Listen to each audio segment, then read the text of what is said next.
our very first play as the 2025 NFL Scouting Combine is officially in the books.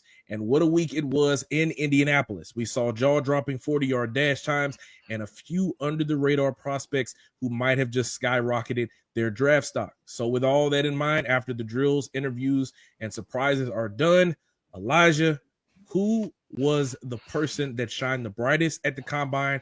Who impressed you the most after that week in Indianapolis?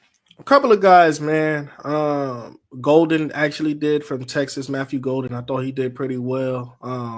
Also seen James Pierce Jr., which I know that he's going to be one of those guys. But my guy is, I hope I'm saying his name right, but Emmanuel, the safety from South Carolina. Oh yeah, I know you're talking about. He played very, very well. I mean, I'm not played, but showed up in his combine very, very well. His 40 time was really good. I think it was under the 4.4. It was under 4.4, but his ball skills was amazing. And for a 6'4" guy that can move and shift the way that he did as a safety, I think that's pretty good. And if you go back and watch some of his tape, he comes down and make tackles, and he plays well in coverage as well. So with that being said, a safety is something that you need on the next level, right? Something that you want to grasp because it's hard to find. DBs, to me, good defensive backs are really hard to find. With him, I think he already have the athletic build, great feet, great hips, and as you can see with the speed and on tape, he comes down and tackle. I think he helped his draft stock pretty well last week. So I think that with him, if you marry that with a good defensive front, no matter if Myles Garrett, the Browns try to keep Myles Garrett, I will go shoot for this guy. If you got a defensive lineman like the Giants, who I think have with Burns, with Dexter, if they don't add another pass rusher and they want to go to a secondary mode, I said, why not grab this guy? I know the Packers, they might need a secondary guy, so why not grab this guy? I think he hit the radar for a lot of NFL teams. Hopefully he gets in the first round look, but if not, I think he'll be a steal from the second round to the I don't think he go past the second or third round, but he'll be a steal in those rounds. So I think he helped himself out. I think his length, his speed, the stuff that he put on tape. Again, I know it's just air, and I told you that last week. I don't really like air when you go against air, but if you see what he did and then you see kind of the tape after that, I think he could be a steal because he plays football in a physical way, and he has really great ball skills, and he has the length as well. So I think he's pretty good.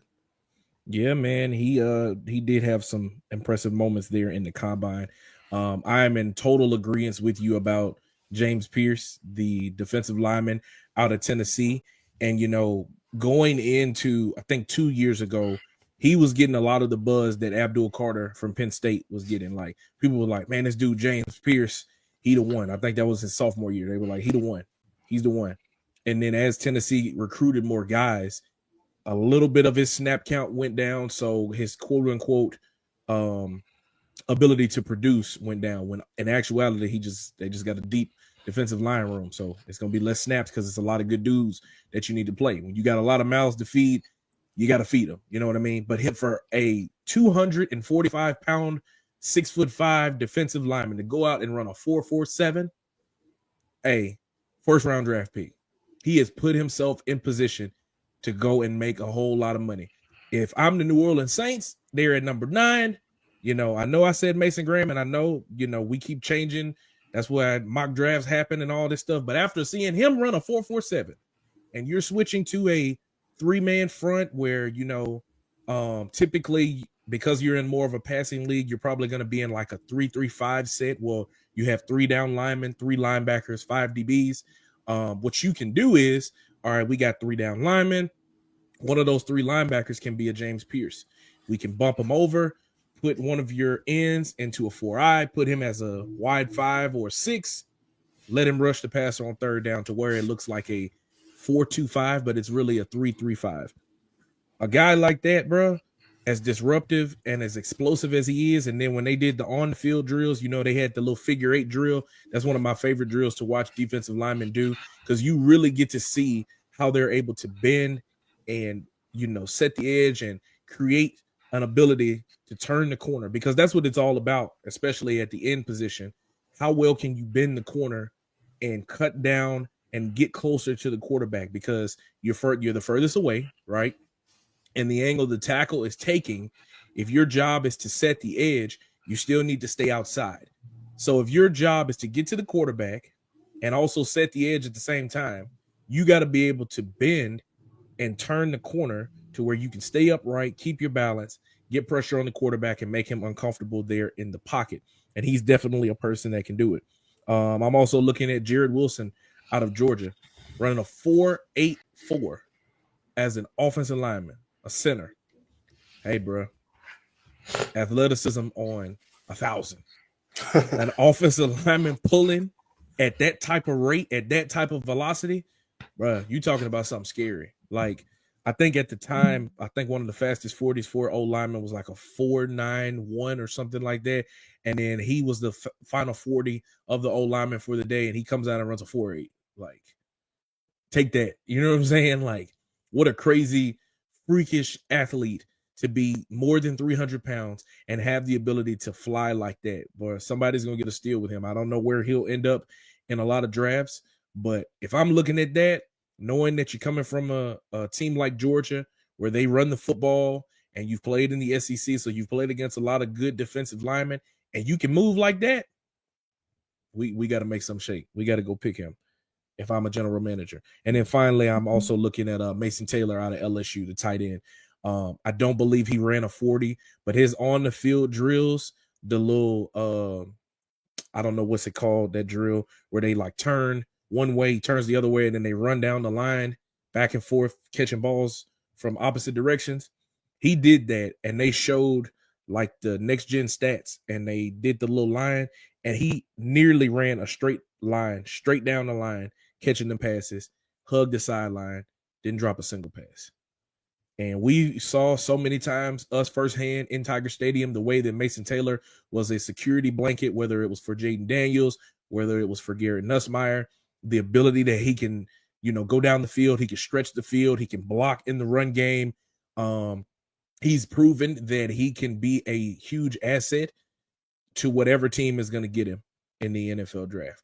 Obviously we'll be able to see more out of him once Pro Day comes up, but for him to have that type of showing there at the combine, when you have, guys like Harold Fanning Jr. out of Bowling Green, and so many other tight ends that are in the mix. I think the tight end out of Penn State, his name is slipping my mind, Tyler Warren, is kind of your main guy that everybody's talking about. It's like, you talking about all these other guys, but Mason Taylor is like, hey, when you mention them tight ends, don't you forget about me. So it was a fun week to watch, or a fun weekend at least, to watch these guys. And shout out to a lot of the guys out of the 337 competing as well. Jack Bish had some good on the field drills that I saw. Trevor Etienne stumbling and still running a 4.4.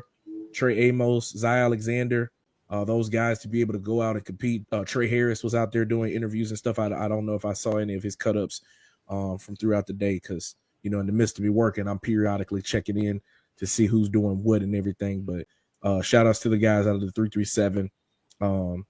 And now we're on to the next step. You got your combine done. The next step is the pro days.